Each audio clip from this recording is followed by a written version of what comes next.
ओम नमः सिद्धेभ्यः। सभी को जय जिनेन्द्र। हमारे भक्ष के प्रकरण में हमारा जीवन अभक्ष से दूर होकर पूर्णता भक्ष पर आए और भक्ष में भी जितना राग घट सके उतना राग घटाने हेतु अनेक प्रकार की चर्चाएं यहाँ प्रसंगवश चल रही हैं और इसमें हम सभी के समक्ष आदरणीय ब्रह्मचारी बाल ब्रह्मचारिणी कल्पनाबेन जी यहाँ पर उपस्थित हैं। उनके द्वारा अब अनेक तरह की जानकारियाँ हमें मिलेंगी और जिनके भी अनेक प्रश्न आए हैं उन सब के समाधान भी यहाँ पर होंगे। निवेदन करते हैं आदरणीय बहन जी से। श्री वीतरागाय नमः। कुछ शंकाएं हैं। सूतक काल में जिनवाणी नहीं छूना चाहिए, लेकिन आजकल तो जिनवाणी की PDF कई गाथाओं की पोस्ट आदि मोबाइल में रहती है और मोबाइल तो उस समय भी जैन छूते हैं। इसी प्रकार मासिक धर्म में भी मोबाइल का छूना निशंक होता है, तो दोष है या नहीं? भयंकर दोष है। बचने का उपाय ये है कि चूंकि मेमोरी कार्ड की व्यवस्था होती है, तो ग्रंथ संबंधी, जिनवाणी संबंधी और प्रवचन संबंधी एक मेमोरी कार्ड स्वतंत्र रखिए। जब आपको उसको काम में लेना है तभी मोबाइल में डालिए, अन्यथा निकाल करके व्यवस्थित अच्छी जगह रख दीजिए, सुरक्षित। सूतक पातक में उन्हें छूना, MC पीरियड में छूना, इतना ही क्यों, कोई आवश्यक काम होते हैं तो मोबाइल तो आप शौचालय आदि में भी ले जाते हैं, कितनी विराधना होगी।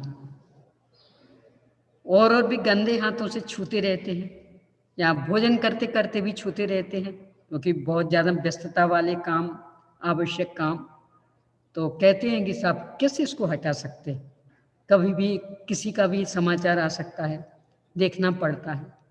तो चूंकि मोबाइल का सर्वत्र ही खुला प्रयोग आप करते हैं, यानी ना कोई स्थान की उसमें सीमा है और ना कोई समय की सीमा है, तो बुद्धिमानी यही है कि प्रवचन और ग्रंथों की एक मेमोरी कार्ड अलग ही तैयार करें, उसमें बस अकेले ये हो और बाकी कुछ ना हो, और उसको अलग रखें।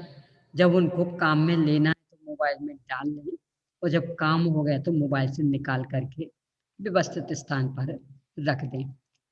ये जो अपन खिलवाड़ कर रहे हैं, बस इसीलिए लाभ नहीं उठा पा रहे हैं। कभी कभी बहुत विचार आता है, आज अभी कोरोना काल में कितना कितना मिल रहा है सुनने को, यानी 24 घंटे कुछ ना कुछ चलते ही रहता है। कभी किसी का, कभी किसी का, कभी किन्हीं का, कभी किन्हीं का, चलता रहता है। इतना सुन रहा है हर व्यक्ति, यानी बिल्कुल बालक से लेकर के वृद्ध जन तक, तो भी किन्हीं के परिणामों में भी समता क्यों नहीं आ रही? क्यों किन्हीं के भी समाधान नहीं हो पा रहा? सब वैसे के वैसे मैं व्यस्त त्रस्त अभ्यस्त रहा, यह स्थिति क्यों चल रही? उसका बस कारण कि बिना मर्यादाएं कुछ है ही नहीं, विराधना का पाप निरंतर कर रहे हैं। वो तोता जैसा सुनना हो रहा है, सुन लेते हैं, छोड़ देते। ग्रंथों में आचार्य ने यहां तक लिखा, विनय से अर्जित किया हुआ ज्ञान कदाचित भूल भी जाएं तो भी आगामी भवों में वह फल दे देगा, और अभिनय से अर्जित किया हुआ ज्ञान अगले भाव में फल देने की बात तो दूर, इस भाव में भी अपने को विशुद्धि बढ़ाने में भी कारण नहीं बनेगा। इसलिए अभिनय से बचिए, स्वाध्याय को स्वाध्याय के स्तर से रखिए। अभी भी सुनते समय भी मैं देखती हूँ ये जो वीडियो खुले रहते ना, तो चाहे जो काम भी करते रहते हो, यहाँ सुन भी रहे हैं, वो काम भी दिख रहा है कि क्या क्या कर रहा है कौन कौन, तो वो भी दिखते रहते। यानी बिल्कुल एक सामान्य रूटीन जैसा हो गया, बस इसीलिए लाभान्वित नहीं हो रहे। जिनवाणी की अभिनय है, क्योंकि ये 3 लोक के नाथ की वाणी है, देवादेव की वाणी है, बहुत महंगी पड़ेगी अभिनय, नहीं मिलेगा कभी ये बीतरागी शासन। इसलिए चाहे प्रवचन हो, चाहे जिनवाणी की पीडीएफ हो, इनकी बराबर विनय करिए, विनय पूर्वक सुनिए, विनय पूर्वक पढ़िए। क्योंकि मेमोरी कार्ड की कमी किन्हीं के यहाँ नहीं होती, 3-3, 4-4 मेमोरी कार्ड तो वैसे भी मोबाइल में डाल ही रहते, क्योंकि अब तो 3-3, 4-4 मेमोरी कार्ड के मोबाइल रहते ही। तो इसके लिए भी एक स्वतंत्र मेमोरी कार्ड रखिए और उसमें ही सब कुछ रखिए, और जब आवश्यकता तभी लगाइए, बाकी समय उसमें मत लगे रहने दीजिए। ने अशुद्धि के समय उसमें लगे रहने देना, उनको छूना महा अभिनय का कारण बनेगा। आप इस संदर्भ में ये तर्क भी मत उठाइए कि वहां ग्रंथ कहाँ है, मैग्नेट है वो तो। अपना संकल्प क्या है, वो एक किसी ग्रंथ की पीडीएफ, अपने को वो ग्रंथ की पीडीएफ दिख रही कि सामान्य सी हवा, परमाणुओं का संग्रह, ये दिख रहा है। शुभम चक्रवर्ती को याद कर लेना, पानी पर नमोकार मंत्र लिखा था, लिखा रह सकता। अपन पानी में कुछ भी ऐसा भी करें, उंगली आगे बढ़ी नहीं कि पहले का तो पूरा सांप टिकता ही नहीं। जब टिकता नहीं तो उसे फिर पाप क्यों? वो संकल्प कि देखो ये मैंने लिखा ना, और ये मिटाया, इसका पाप था। मोबाइल आदि के माध्यम से भी अपन वही पाप कर रहे हैं। कर्म को दया नहीं होती, कर्म ने किसी को माफ करना नहीं सिखा है, सजा नहीं भोगना है, तो एक ही उपाय है कि हम वैसे कर्म करें ना। करने के बाद माफी के लिए कोई गुंजाइश नहीं। यद्यपि अपकर्षण संक्रमण होता है, पर हो ही जाएगा इसकी गारंटी नहीं। तीर्थंकर जैसों के भी नहीं हुआ, महासतियों जैसों के भी नहीं हुआ, तो हो ही जाएगा इसकी गारंटी नहीं। इसलिए बुद्धिमानी यही कि विनय पूर्वक ही स्वाध्याय करें, विनय पूर्वक प्रवचन सुने, अशुद्धि आदि में बराबर इनका बचाव रखें, पूरा विवेक रखें, खिलौना जैसा नहीं बनाएं इनको, इनके साथ खिलवाड़ नहीं करें। ये विराधना अपने लिए बहुत महंगी पड़ेगी। अगला प्रश्न तो बहुत बड़ा लिखा है, यानी प्रवचन जैसा, 1.5 पेज में। उतना पढ़ने में ही बहुत समय लग जाएगा, फिर भी चूंकि लिखा है तो पढ़ती हूँ, आजकल पीढ़ियों के रिश्ते कोई आपस में पहचानते भी नहीं।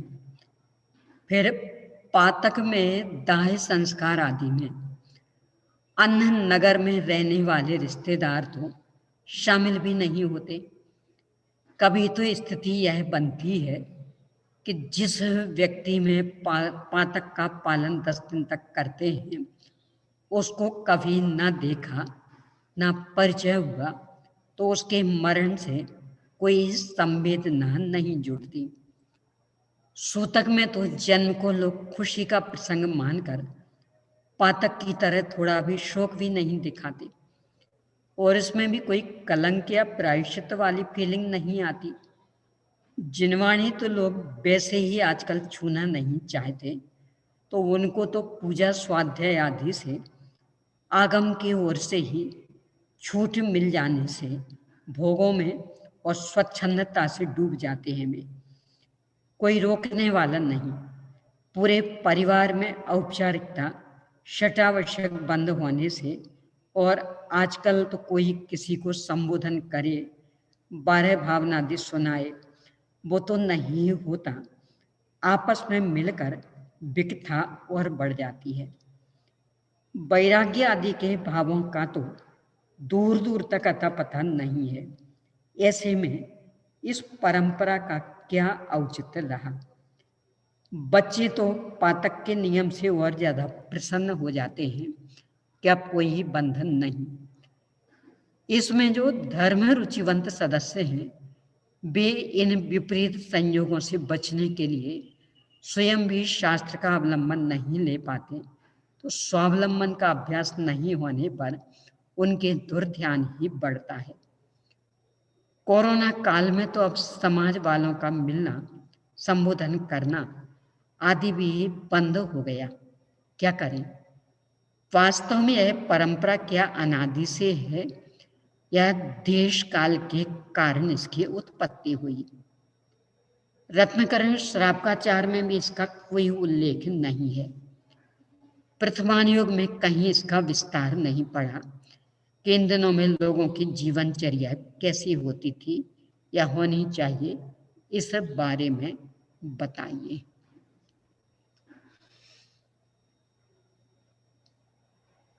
वास्तव में अपन अपने को ठग रहे।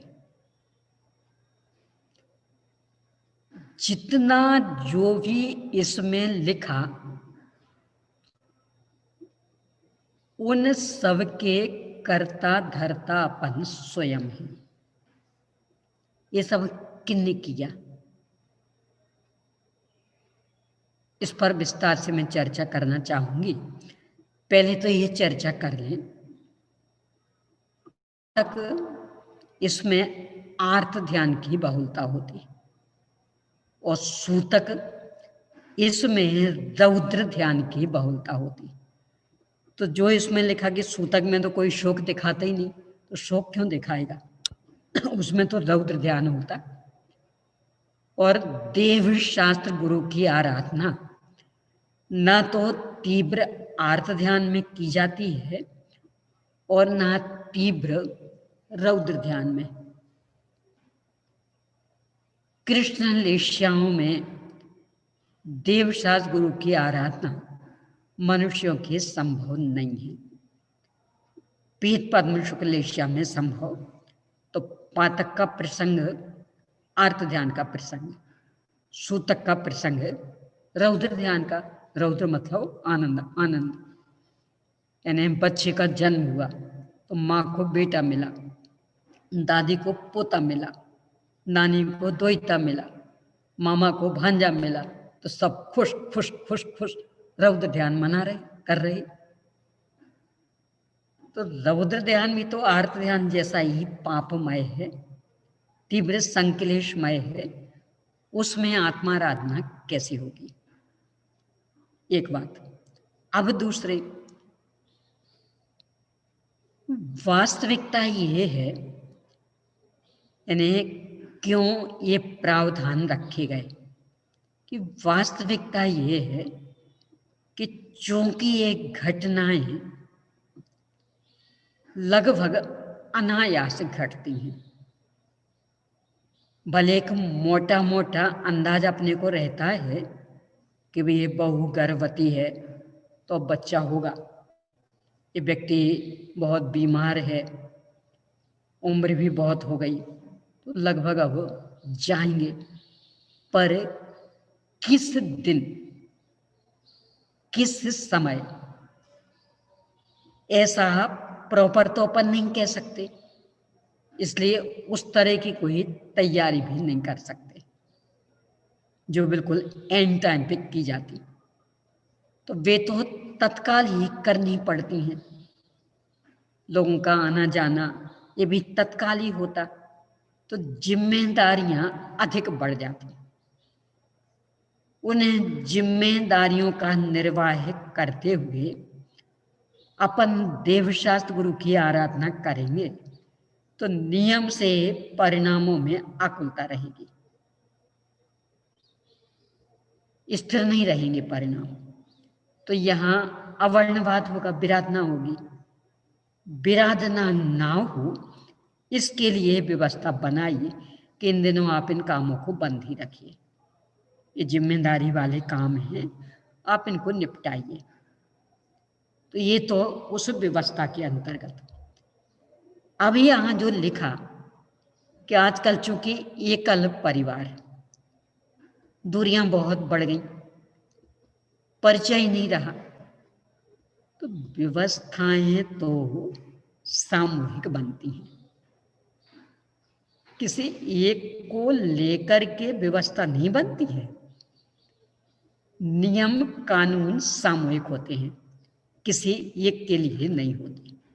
अब कोई एक दो की ऐसी स्थिति होगी, बाकी तो अभी भी आना जाना लगा रहता है। कोरोना का भी हो, कितने कुछ हो, अभी भी कार्यक्रम हो ही रहे ना, और आखिरकार लोग आ ही जा रहे हैं ना, बराबर भीड़ हो ही रही ना। यानी सरकार कितनी ही रोकती रहे, 20 से अधिक नहीं, 50 से अधिक नहीं, तो भी देखते देखते कितने तो हो रहे। अभी यहाँ परसों नरसों कार्यक्रम हुआ, कितनी भीड़ हो गई थी। कौन सुन रहा है सरकार का, कौन मान रहा है? यानी अपने जो राग द्वेष है उनमें दखल कोई नहीं कर पा रहा। बराबर वो मिलना जुलना होता है, आना जाना होता है, इससे जिम्मेदारियां बढ़ती हैं। तो उन जिम्मेदारियों के निर्वाह करने के लिए आवश्यक है कि आप देवशास्त्र गुरु की आराधना में उतावलापन नहीं करें, उनकी विराधना नहीं करें। तो आप यही काम पहले निपटा लो, उन कामों को गौण कर दो, इसलिए ये व्यवस्थाएं थी। अब रहा जिनकी ऐसा नहीं है, यानी वास्तव में बिल्कुल एकल परिवार है, आना जाना भी नहीं है, वे क्या करें? मूल में ये दोनों ही काल प्रायश्चित के हैं। अपने पूर्वकृत अपराधों का विवेचन करके उनसे छुटकारे का उपाय खोजने की दिशा में इन दिनों सक्रिय होने की। अपन इस तरफ क्यों अपना उपयोग नहीं दौड़ाना चाहते कि कोई ऐसा प्रसंग बनाए है? वैसे कितना स्वाध्याय करते हो तुम? आप इन्हीं दिनों हट, इन दिनों स्वाध्याय के लिए मनाई, इन दिनों स्वाध्याय के लिए मनाई, वैसे कितना करते? तो जब वैसे नहीं करते तो इन दिनों भी जिद्द क्यों? अन्य साधनों से आप अपने उपयोग को संभालिए। और कुछ नहीं आता हो, नमोकार मंत्र तो आता ही, उसको रटिए, उसका जप करिए। कुछ पूजन वगैरह आती होंगी, उनको दोहराइए। चूंकि ऐसे दिन अपने ऊपर भी बीतेंगे, इतना तो पक्का है, तो पहले से ही कुछ चीजें कंठस्थ करके रखिए, उनके आधार से अपना ये समय व्यतीत करिए। राजस्थान में, खास करके जयपुर में, एक विद्वान मनीषी हुए हैं आदरणीय पंडित चैन सुखदास जी, जिन्होंने संस्कृत महाविद्यालय की स्थापना की। उन्होंने इस रूढ़ी को एक बहुत अच्छा मोड़ दिया। पातक के दिनों में तीसरा दिन, मतलब जो तिया की बैठक, तो तिया की बैठक में सब इकट्ठे होते और सब उस पूरे परिवार को, कुटुंब को मंदिर ले आते और वहीं से फिर धार्मिक गतिविधियां उसके घर में चालू करते। यदि जगह बहुत ही छोटी हो तो कोई दूसरा स्थान भी निर्धारित कर लेते और बराबर तीनों समय चालू रहता।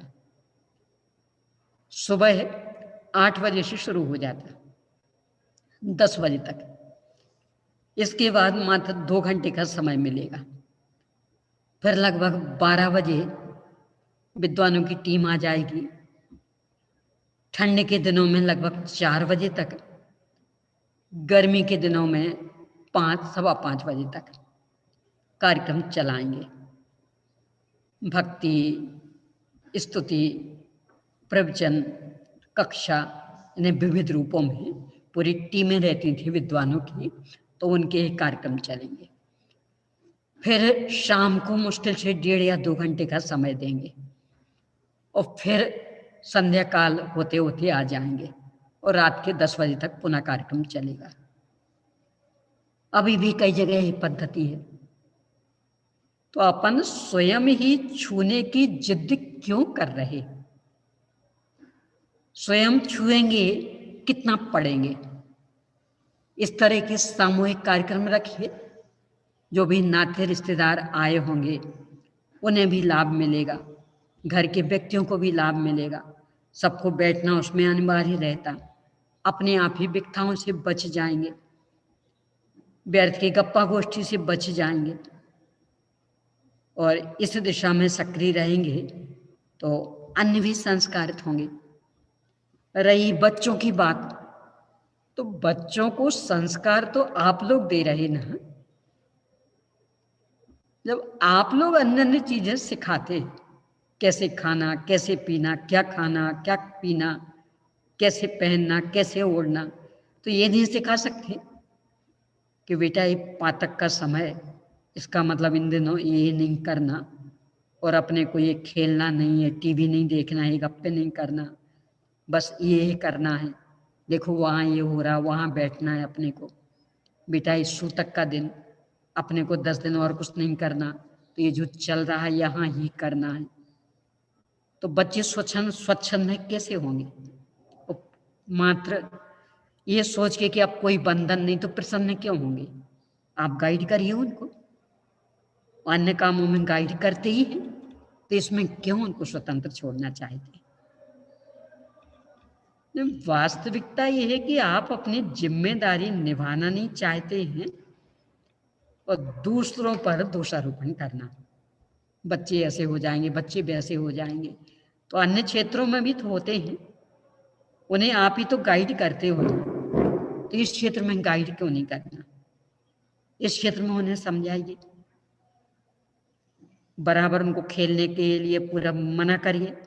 बेटा अभी ऐसा है, इन दिनों खेला नहीं जाता। बेटा अभी ऐसा है, इन दिनों ये उल्टा सीधा खाया पिया नहीं जाता, इन दिनों ये टीवी नहीं देखी जाती।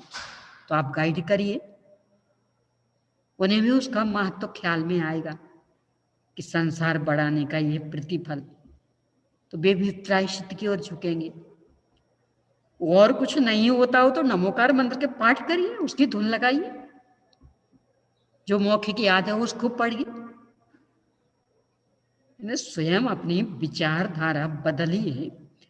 मात्र इस जिद को लेकर के कि नहीं हमें तो मंदिर जाने की छूट मिले, जिनमानी छूने की छूट मिले, ये जिद करना उचित नहीं है। मंदिर जाने का तो वैसे भी प्रतिबंध नहीं, मात्र छूने का प्रतिबंध है। आप मंदिर जाइए, दूर बैठिए और वहाँ जो भी कार्यक्रम होता उसमें पूरी सहभागिता कीजिए और सुनने का निषेध नहीं। जिनमा ही छूने का आग्रह मत रखिए। यानी परंपराएं तोड़ना ये कोई बुद्धिमानी नहीं है। देव शास्त्र गुरु की विराधना करना, अपने बुजुर्गों को बिल्कुल मूर्ख सिद्ध कर देना और हम कुछ विशेष बुद्धिमान हो गए, ये सिद्ध करना ये कोई बुद्धिमानी नहीं। अब रहा ये कि प्रथमान योग में इसका वर्णन नहीं, रत्नकर श्रावकाचार में वर्णन नहीं। उसका कारण तो ये कि प्रथमान योग में उस समय सहनशीलता इतनी रहती थी कि इस तरह के आर्तरौध परिणाम भी तो नहीं होते थे। आपका बेटा बीमार हो जाए अकेला तो उतने में आप स्वाध्याय में नहीं आते, पूछे क्यों? और ये सब बेटे की तबीयत खराब। और प्रथमान योग में जिन महापुरुषों की चर्चा, उनमें कितनी सहनशील था। अर्जुन का बेटा अभिमन्यु और कितनी निर्दयता से छल छुद्र से मार दिया गया, और वे मंत्र की सिद्धि के लिए जंगल चले गए। है इतनी ताकत आप में सहन करने की, तो आप उनसे अपनी तुलना कर रहे। यहां भरत चक्रवर्ती को समाचार मिला है बेटे का जन्म हुआ और कुछ नहीं, नॉर्मल। और यहां तो एक बेटे का जन्म हो तो बधाई बधाई बधाई बधाई, फूले न समाए, नाच गान, उसके घूमे, रौद्र ध्यान रौद्र ध्यान। तो है कहाँ पचाने की ताकत? वहां उन्हें चक्र रत्न मिल गया था तो भी धर्माराधना में लगे रहे। और यहां तो व्यापार में मात्र सीजन का समय चल रहा हो तो उतने से के बल पे स्वाध्याय छोड़ देते, पूजन पाठ छोड़ देते। यानी उनके जैसी सहनशीलता है कि जिनके लिए लाभ हानि कोई मायने नहीं रखती थी। यहां तो थोड़े थोड़े से में बेहबल हो जाते, तो उनके में चूंकि उतनी सहनशीलता थी इसलिए उन्हें इन सब की आवश्यकता नहीं थी, वे सब बर्दाश्त कर लेते थे, ना कोई ऐसे रोते बैठते थे। रावण का मरण हुआ, 18,000 रानियां थी, यहां दाह संस्कार हुआ, सब दीक्षा लेके चली गई। और यहां किसी का पति मर जाए तो रो रो करके आंखें फुला ले, अथवा फिर दूसरी शादी के सपने देखने लगे। यानी किन महापुरुषों से तुलना कर रहे हैं ये तो सोचिए। उनके जैसी सहनशीलता, उनके जैसी धर्म निष्ठा पहले अपने अंदर जागृत तो करिए। मैना सुंदरी की शादी कोड़ी श्रीपाल से कर दी, वो तो धर्माराधना में लगी। आप होते तो क्या करते? साहब हम शादी नहीं कराते, उससे बहिष्कार कर देते, हड़ताल कर देते, कोर्ट में अर्जी दाखिल कर देते, हमारे पिताजी ऐसे व्यक्ति के साथ शादी कर रहे, हमें बिल्कुल स्वीकार नहीं। ने किन से तुलना कर रहे अपन? जो इतने धर्माराधना में लगे रहते थे कि कर्माधीन हर स्थिति को सहज स्वीकार कर लेते, ना विपरीतता में तीव्र आर्त ध्यान और ना अनुकूलता में तीव्र रौद्र ध्यान। ऐसी मन स्थिति अपन अपनी बना ले तो अपने को भी सूतक पातक कुछ नहीं, पर यहां तो थोड़े थोड़े से में आंदोलित हो जाते हैं, आक्रांत हो जाते हैं। तो इनके लिए फिर ये सब सूतक पातक की प्रावधान। यानी मन स्थिर करे तो इन सब की कोई आवश्यकता नहीं। और मन यदि अस्थिर है तो इन सब की आवश्यकता है। आर्त ध्यान से बचने हेतु, रौद्र ध्यान से बचने हेतु, ये जो प्रसंग बड़ा है इनका प्रायश्चित करने हेतु इन सब की आवश्यकता है। रही मिलने जुलने की, संबोधन आदि की, तो इसमें स्वयं अपने को संबोधित क्यों नहीं करते? श्लोक वार्तिक में, श्लोक वार्तिक मतलब तत्वाद सूत्र जी की बहुत विस्तृत टीका,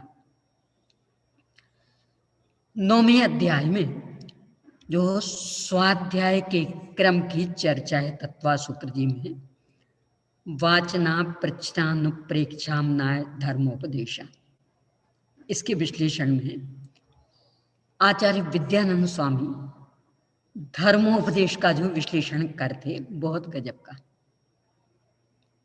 अपने को लगता दूसरों को समझाना है धर्मोपदेश, वे कहते इतना ही नहीं है,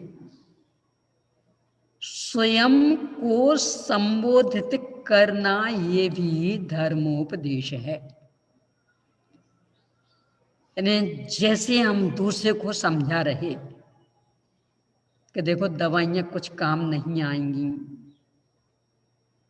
कोई डॉक्टर नहीं बचा पाएगा, कोई परिवार जन सहयोगी नहीं बनेंगे, तो ये मात्र दूसरों के लिए समझाने के लिए नहीं, स्वयं भी अपने को संबोधित करिए,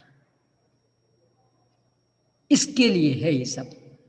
तो स्वयं को धर्मोपदेश दें, जो पढ़ा है, जो सुना है, जो सीखा है, उसका बार बार अंदर में चिंतन मनन घोलन आदि करके अपने परिणामों को आंदोलित होने से बचाइए और बच्चों को भी ये संस्कार दीजिए। इन्हें बराबर कह कर के कि बेटा भी पातक के दिन चल रहे, इसलिए 12 दिन तक टीवी छुएंगे नहीं, खेल का कोई भी माध्यम छुएंगे नहीं, कोई पूरी पकवान नहीं बनेगा, कोई हंसी खुशी का प्रसंग नहीं बनेगा। तो इस तरह से क्यों उनको गाइड नहीं करती? उल्टा क्यों सोचते कि स्वतंत्र हो गए और बंधन नहीं रहा? स्वतंत्र आपने किया तो अपनी विचारधारा बदलिए और मात्र रूढ़ियां तोड़ने में ही अपना पुरुषार्थ मत समझिए। जिस उद्देश्य से बेरूढ़ियां बनाई गई, उस उद्देश्य की पूर्ति अपने जीवन में करने का प्रयास करिए। रत्नकरण श्राप का चार्ट बहुत पहले लिखा गया था, उस समय इन व्यवस्थाओं की आवश्यकता नहीं थी। बाद में इन सब की आवश्यकता महसूस हुई, क्योंकि भौतिकवाद की चकाचौंध में व्यक्ति बहुत अधिक उलझने लगा, इसलिए इन सब की आवश्यकता पड़ी। देखो एक घटना बताऊं मैं, सही अर्थ में लेने का प्रयास करिएगा। आज अपने को कोई बीमारी हो जाए तो क्या करेंगे? उस बीमारी का बढ़िया से बढ़िया डॉक्टर, हाई स्पेशलिस्ट, चाहे देश में हो चाहे विदेश में हो, उसके पास जाके इलाज कराने का प्रयास करेंगे। वो कह भी देवे कि भाई अब इस पर कोई बस नहीं, तो भी नहीं साहब, आप जो कर सकते करिए, आप खर्च की चिंता मत करिए, हम सब देंगे, विदेश तक की यात्रा कराएंगे। अब विचार करना, राजा श्रीपाल को कोड निकल आया। राजा थे, बुलाते सब वैद्यों को, बिठाते उनकी एक मीटिंग और कहते कि इस रोग को नष्ट करने की दवा खोजिए। पूरा राजकोष निछावर, जितना खर्च हो उतना ले जाओ, पर दवा खोजो। मैं महाराज जी की बात नहीं कर रही हूं। सनत मुनिराज को भी कोढ़ हो गया था। उनकी बात नहीं कर रही मैं, तो राजा यानी सब तरह से भौतिक सुविधाओं संपन्न, उनने ये मार्ग क्यों नहीं अपनाया? राज छोड़कर जंगल में जाकर धर्माराधना का मार्ग क्यों अपनाया? तो अपने लिए आदर्श ये है कि आर्त ध्यान आदर्श।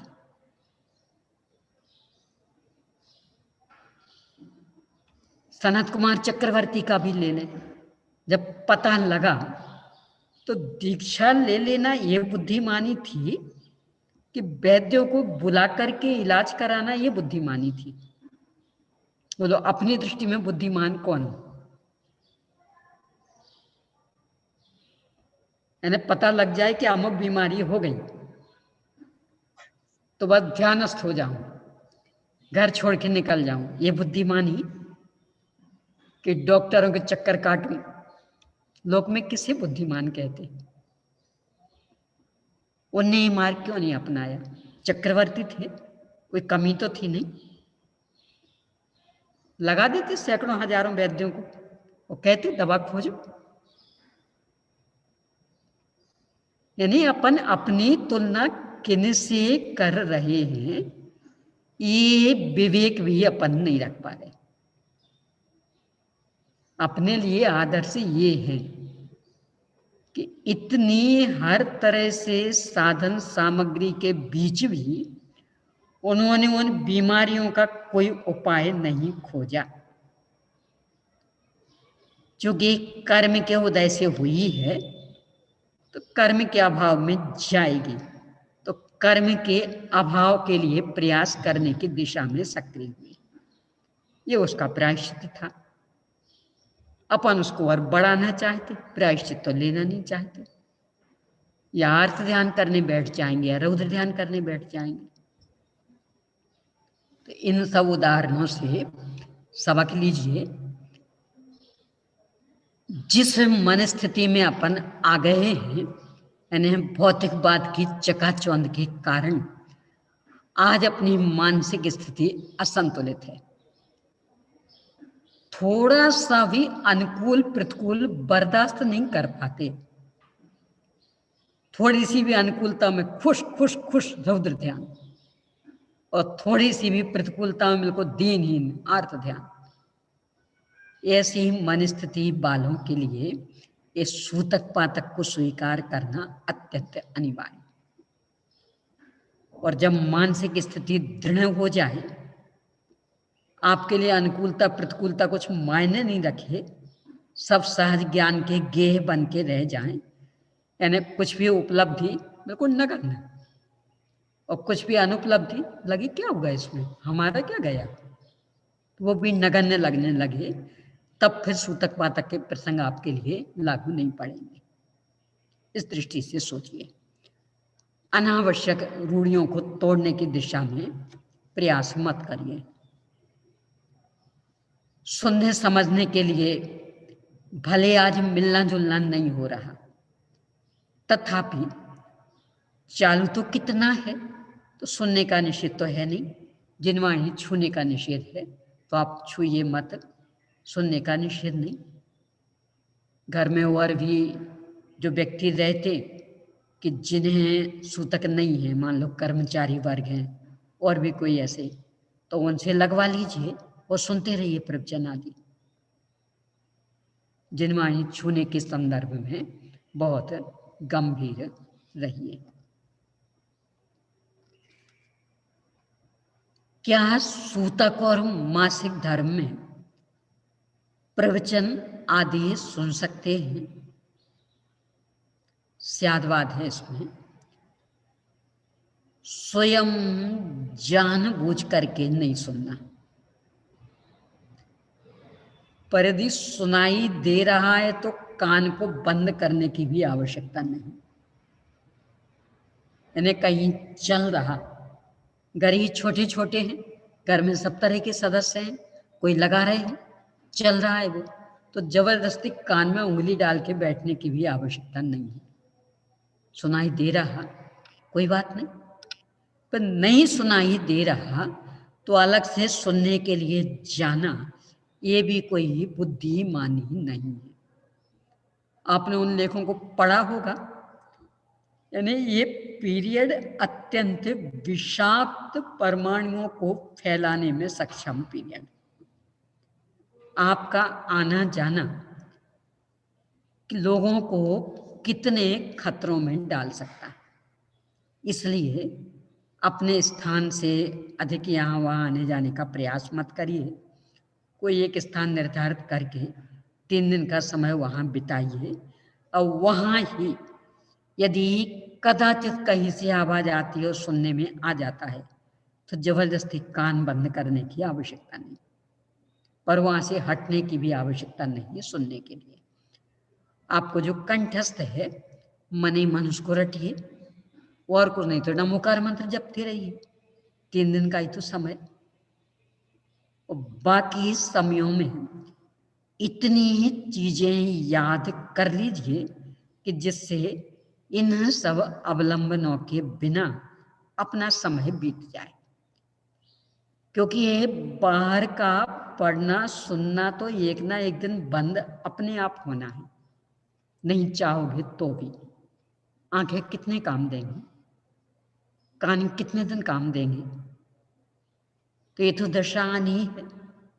तो पहले से अपनी तैयारी कर लीजिए, तो वो हर समय आपके साथ सहयोगी रहेगी। यानी कुछ चीजें कंठस्थ करना, चिंतन मनन की वस्तु बनाना, तो वो हर समय आपके काम आएंगी।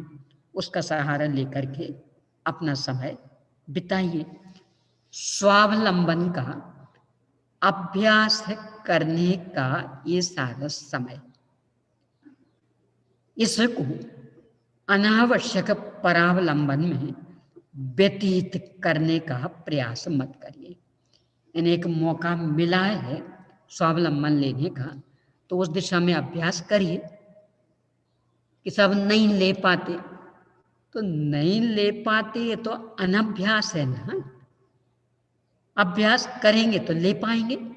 उस रास्ते को ही छोड़ देना, तब तो आगे कभी भी नहीं ले पाएंगे। लोक में क्या करते, आपसे पहले रोटी बेलते नहीं बनता था। जब छोटे थे तब क्या किया था, हमसे तो नहीं बनता, तो हट गए थे। क्या अभ्यास किया था, अभ्यास किया तो आज बनने लगा। ऐसे ही स्वावलंबन हमसे तो नहीं होता, अभ्यास करिए, हट जाएंगे, परावलंबन में ही लगे रहेंगे तो स्वावलंबन कब हो पाएगा। इसलिए उल्टे रास्ते मत जाइए। जो स्वावलंबन का एक अवसर मिलता है उसमें स्वावलंबन का अभ्यास करने का प्रयास करिए। और कुछ नहीं आता तो नमोकार मंत्र से जो भी आपको याद है उसका बार बार चिंतन मनन करिए, आराम से समय बीत जाता है। केसर के अभक्ष होने का प्रमाण चरणानियों के किस ग्रंथ में मिलेगा। ध्यानत राय जी के 10 लक्षण पूजन में चंदन केसर गार जैसे शब्द प्रयुक्त कैसे हुए। क्या मंदिर जी में इसका प्रवचन भी 20 पंथीय भट्टारक परंपरा से शुरू हुआ, प्रचलन होना चाहिए प्रवचन लिखा। प्रथमानुयोग के मूल ग्रंथ में इसका प्रयोग नहीं है, थोड़ा स्पष्ट करने की कृपा करें। पूजन में तो क्या क्या सामग्री नहीं लिखी, तो वो सब सेव्य है।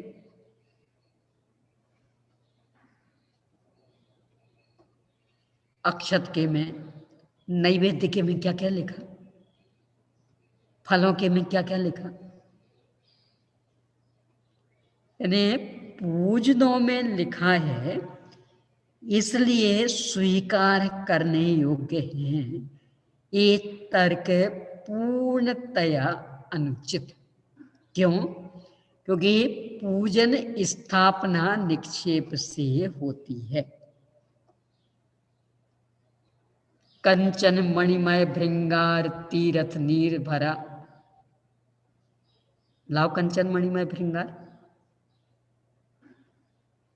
और तीरथ नीर भर के लाओ।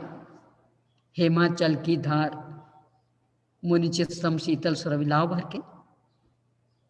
लाने की आवश्यकता क्या है? स्थापना निक्षेप है। हमारा तो पूरा जिन मंदिर ही स्थापना निक्षेप है।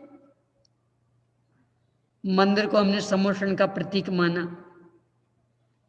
अंदर की वेदी को गंधकुटी का प्रतीक माना, प्रतिमा जी को जिनेंद्र भगवान का प्रतीक माना, सबको से स्थापना निक्षेप से। तो सामग्री में भी स्थापना निक्षेप, तो स्थापना निक्षेप वाली बातें हैं।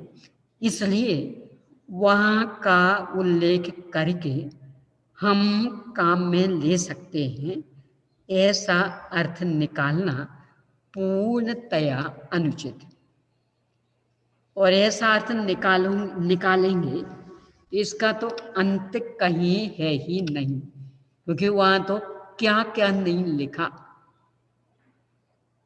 नैवेद्य के पद में तो कितना कितना लिखा, तो ले जाओगे क्या बना के? सब इसमें तो लिखा। ध्यानत राय जी लिख रहे, कह रहे वो स्थापना निक्षेप, यानी सफेद चिटक में हमने इन सब सामग्रियों की स्थापना की है। ऐसे इस चंदन में हमने इन सब सामग्रियों की स्थापना की है, तो स्थापना निक्षेप। अब लिखा कहाँ? फूल अवक्ष है, ये लिखा है। तो फूल की पराग, निम्ब कुसुम, केतकी कुसुम, रत्नकरण श्रावकाचार में लिखा, पुष्प सीधे, जो गोमठ जीवकांड में भी आए गाथा में, पुष्प आदि। तो ये चूंकि पुष्प की पराग है तो स्पष्ट है। पहले के मनुष्य आज के जैसे अपने कषायों के पोषण के लिए जिनवाणी को तोड़ मरोड़ करना नहीं जानते थे, इसलिए आचार्य ने इतना स्पष्ट नहीं लिखा। अब आज तो ये कि हमें अपनी कषाय का पोषण करना है, नहीं हमें तो स्पष्ट लिखा दिखाओ। तो पहले ये चीजें चलती नहीं थी तो वे क्या लिखें? यानी आचार्य जी तो सोच भी नहीं सकते थे कि कोई जैन होकर के फूल की पराग खाएगा। वे तो ये स्वप्न में भी नहीं सोच सकते थे, तो क्या लिखें? यानी जो चीजें उस समय चलती नहीं थी उनके संदर्भ में वर्णन कैसे करते हुए? अब आज अपन ने रास्ते निकाल लिए, तो बहुत गंभीरता से सोचना और पूजनों में क्या क्या उल्लेख, उन्हें लेकर के छल ग्रहण नहीं करना। पूजन में सब स्थापना निक्षेप वाली चीजें। स्थापना में तो हम किसी का भी नाम ले सकते और किसी की भी स्थापना कर सकते हैं। बीजपंथ या भट्टारक इनने चलाया ऐसा भी नहीं है, ये अपनी कषायों ने ही चलाया। अपने विषय कषाय की पोषक वृत्ति इनमें कारण है, अन्य कोई कारण नहीं। क्यों? क्योंकि कदाचित अन्य कोई कुछ बता सकता है, बाध्य तो नहीं कर सकता। अपन ही अपनी स्वीकृति देते हैं, अपन ही उनको अपनाते। अभी वो कल परसों जितनी चीजें आई थी, तो ये नई नई चीजें अपन ही तो खोज रहे। पहले कोई सोच सकता था कि शहतूत के फल को खाने का भी ये मनुष्य सोचेगा? यानी जिसके संदर्भ में एकदम स्पष्ट उल्लेख है कि रेशम के कीड़े शहतूत के वृक्ष पर पाले जाते, और उसके फल को खाने का ही मनुष्य सोचेगा? आचार्य तो सोच भी नहीं सकते थे कि एक जैन इतना बदतर हो जाएगा, हो गए। इसके लिए समंत भद्र स्वामी का युक्तानुशासन में जो उनने उल्लेख किया, उस वाक्य को भी ध्यान रखना। कालः कलौवा कलुषा सयोवा स्त्रोतो प्रवक्तो वचना नयोया, ऐसे एक कारिका है युक्तानुशासन की, उसमें भी ये लिख रहे, मानो किसी ने पूछा हो कि इतना पवित्र जैन धर्म हिरास क्यों हो रहा है, इसका जैनी संख्या में कम कम क्यों होते जा रहे हैं, वो जो है भी अकेले नामधारी क्यों बचे। तो पहला तो उनने उत्तर दिया, क्या करें, कलिकाल है। तो मानो शिष्य ने प्रश्न खड़ा किया हो, साहब ये उत्तर कोई ठीक नहीं है, काल का क्या दोष, काल तो काल होता। तो फिर उनने असली बात की, कलुष आशय स्त्रोता, कि श्रोताओं के आशय कलुष हो गए, यानी वास्तव में उन्हें धर्म करना नहीं है, उन्हें धर्मात्मा दिखना है, उन्हें मोक्ष जाना नहीं है, मोक्ष प्रकट करना नहीं है। हम बहुत बड़े मुमुक्षु हैं, उन्हें तो बस इसका लाभ लूटना है। उन्हें वैराग्य ज्ञान अच्छा नहीं लगता, लगते तो विषय कसाय अच्छे, पर दिखाना है कि हमें बहुत वैराग्य। बस ये जो आशय में कलुषता है, इसलिए पवित्र जैन धर्म सीमित होता जा रहा। तीसरा कारण बताया प्रवक्ता की, यही स्थिति प्रवक्ताओं की है, उनके भी वचनों की यही स्थिति, यानी दूसरों को कहेंगे कि ये काम उचित नहीं। मैं तो कई बार बहुत छोटा सा उदाहरण देती हूँ, आयुषी जी बच्चों को पढ़ाती हो ना, देव दर्शन वाले पाठ में क्या पढ़ाती, यानी हम मंदिर जी के दरवाजे पे पहुंच गए, अब वहां के आगे की विधि बताइए, क्या पढ़ाओगे। हाथ पैर धोकर मंदिर जी में प्रवेश करना। हाँ, अच्छे से छने पानी से। पढ़ाने में सब मास्टर, कि वहां जूते चप्पल व्यवस्थित उतारना, जो यथा स्थान, जो उनके लिए स्थान निर्धारित हो वहां, और फिर हाथ पैर धोकर मंदिर जी में प्रवेश करना। पढ़ाने में तो मास्टर, अब जब स्वयं का नंबर आता है तब तो हम तो अध्यापक हैं, एक चप्पल यहां दूसरी चप्पल वहां, हमें टोकने वाला कौन है, कौन हिम्मत कर सकता, हमारा तो राज्य। यानी दूसरों को पढ़ाएंगे बराबर यथा स्थान रखना, और अनुशासन भंग कौन करेगा, ये पढ़ाने वाले। और फिर हाथ पैर धोकर, कि हम तो पढ़ाने वालों में, तो दूसरों को बता रहे कि हाथ पैर धोकर प्रवेश करना, और स्वयं, और फिर उसमें तर्क निकालेंगे, सब हम तो चप्पल पहन के आए थे, हमें क्यों पैर धोना, तो वो भी तो पहन के आया है ना, तो उसे क्यों सिखा रहे। ये प्रवक्ताओं का वचन का अन्यथा प्रयोग, दुरुपयोग, यानी दूसरों को पढ़ाने के लिए कुछ और अपने लिए कुछ, इसलिए जैन धर्म की प्रभावना नहीं हो पा रही। ये आचार्य समंत भद्र स्वामी लिख रहे हैं आज से 1800 वर्ष पहले। इस कारण ही पवित्रतम जैन धर्म मलिन हो रहा, और ये हर संदर्भ में लगा लेना, इन्हें बहुत छोटे छोटे से प्रसंग, वो लोग बालों को बार बार छूना चाहिए कि नहीं छूना चाहिए, जिनवाणी सुनते पढ़ते समय बिल्कुल नहीं। और यही जिनवाणी पढ़ते सुनते समय बराबर चोटी गुथ जाती, जूड़ा बन जाता। ये वीडियो दिख रहा है ना, इनके आधार से कह रही हूं, ये हालत है। इन्हें आशय में जो कलुषता आती जा रही है, अपने लिए कुछ बात और दूसरों के लिए कुछ बात, ये जो दुरंगी नीति चल रही है, इसलिए जैन धर्म की अप्रभावना हो गई। और जबकि प्रचार प्रसार इतना अधिक हो रहा, यानी 24 घंटे कुछ ना कुछ चलता रहता है।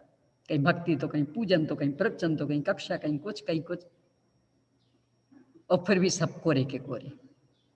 क्यों? कोई मोक्षमा प्रकाशक की पंक्तियां याद आती हैं, तुझे वास्तव में तो मोक्ष की रुचि नहीं, देखा देखी मोक्ष को अच्छा कहता है, यदि जिनाज्ञा माने तो ऐसी अनिति संभव नहीं है। कर्मों पर दोष मरता, झूठ बोलता है, बस प्रदर्शन में जी रहा, लगे कि हाँ हम भी धर्मात्मा, और अंदर में रुचि पड़ी है विषय कषाय की। पंखे बिना बैठ नहीं सकते अभी इन दिनों भी, अभी तो ज्यादा गर्मी नहीं ना, वो ये भी अनुभव कर रहे कि पंखे से सही ढंग से सुनने में नहीं आ पाता, और तो भी इन्हें बहुत गंभीरता से विचार करना, दोषों पर आरोप प्रत्यारोप नहीं करना, अपने अंदर का मूल्यांकन करना, छल ग्रहण किए बिना पूरी ईमानदारी से कि वास्तव में यदि हमें धर्म की रुचि होती तो ये सब तर्क कुतर्क निकाल के ही नहीं, शरीर संबंधी कोई रोग मिटाने की रुचि होती है, डॉक्टर अपने को कोई सलाह देवे आपको ऐसा करना, वहां तर्क कुतर्क करते। यानी मान लो उदाहरण के लिए कि डायबिटीज की बीमारी हो गई, शुगर बढ़ने लगा, अब डॉक्टर ने कहा मीठी चीज कुछ नहीं खाना, गेहूं भी नहीं, चावल भी नहीं, सेव भी नहीं, तो वहां रास्ते निकालते। तो गेहूं में कहां शक्कर होती, चावल में कहां शक्कर, सेव तो थोड़े खट्टे भी निकालते, क्यों नहीं निकालते वहां रास्ते? क्योंकि वास्तव में हम बीमारी मिटाना चाह रहे, तो डॉक्टर जो भी निर्देश देवे शीर्षा स्वीकार। और धर्म में कि हमें अपना रोग मिटाना थोड़ी है, हमें तो प्रदर्शन करना है, इसलिए तर्क वितर्क निकालें करेंगे, कुतर्क खोजेंगे। यहाँ तो ऐसा लिखा, वे तो ऐसा करते, वे तो वैसा करते, कि तुम्हें अपना रोग मिटाना कि दूसरों का मिटाना? तो दूसरों को देख देख के परेशान क्यों होते? अपना देखो, जो जैसा करेगा भरेगा। बहुत गंभीरता से सोचना। और समंत भद्र स्वामी ने जो लिखा कि इस कारण जैन धर्म जो कि इतना महान जन जन का धर्म होना चाहिए सिमटता जा रहा, उसे अपनाने वाले उत्तरोत्तर कम होते जा रहे। उसके कारण जो उन्हें बताए, तो बहुत गंभीरता पूर्वक इस पर विचार करने का प्रयास करना, और अपनी मानसिक स्थिति अपन किस में जी रहे। यानी थोड़ी थोड़ी सी उपलब्धि हमें हजम नहीं होती। 10वीं कक्षा में फर्स्ट क्लास फर्स्ट आ गए हो, टॉप किया, कहाँ कहाँ छपाएंगे, किस किस को बताएंगे? यानी इतनी सी उपलब्धि हमें बर्दाश्त नहीं हो पाई। यानी वो मोबाइल का खर्च बढ़ा करके भी, पेपरों में छपवाने का खर्च देकर के भी अपनी उस उपलब्धि को जग जाहिर करेंगे। ऐसे जीवों के लिए सूतक पातक मानना बहुत आवश्यक है। क्यों? ये आर्त ध्यान में जी रहे। ये जैसे रौद्र का बताया, ऐसे आर्त का थोड़ी सी बीमारी हो जाए, कहाँ बताते रहेंगे। ऐसे लोगों को अपनाना आवश्यक है। अपनी मानसिक स्थिति दृढ़ करिए, संयोगों से अप्रभावित बनी है। और जो वो छेड़ाला की पंक्ति, पुण्य पाप फल माही हरख बिलखो मत भाई, यह पुद्गल पर जाए उपजी बिन से थिर थाई। ये हमेशा चिंतन मनन करिए। पुण्य का उदय आए तो भी, पाप का उदय आए तो भी ये हमसे ही भिन्न है। इसलिए पुण्य के उदय में हर्षित होने के लिए अवसर नहीं, पाप के उदय में दुखित होने के लिए अवसर नहीं। सुख दुख में हम समता धारें, रहें अचल जिम्ही सदा अटल। ऐसी परिणति अपनी बन जाए तो फिर सूतक पातक के लिए कोई अवसर नहीं। फिर आप इन रूढ़ियों को तोड़ सकते हैं। और जब तक संयोग वियोग में आक्रांत होते हैं, तब तक तो इन सबको पालते रहना यही बुद्धिमानी का काम है। हो गया समय तो आपका, बस करेंगे।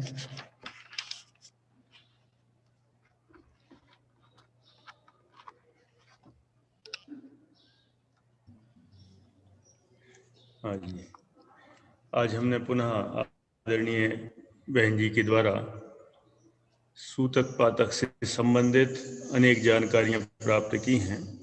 ऐसा जानकर हमें अपना मन दृढ़ बनाना चाहिए, और जहाँ पर हमारी स्वच्छंदता बरत रही है, जिन कारणों से हम स्वच्छंद हो रहे हैं और हम सोचते हैं ये सामान्य बात है, लेकिन उसे गहराई से गंभीर होकर हम सभी उसे अपने जीवन में उतारें। इस तरह की दृढ़ता पूर्वक उन्होंने अनेक जानकारियां दी हैं।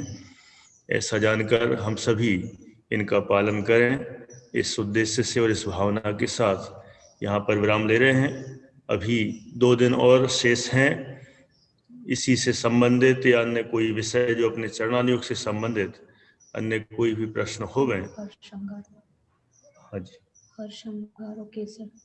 अब तो समय हो गया।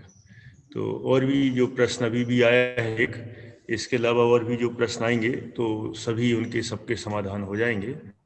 और इसी भावना के साथ यहाँ पर ही विराम ले रहे हैं कि बोलिए द्वादशांगी माता की जय। सभी को जय जिनेंद्र।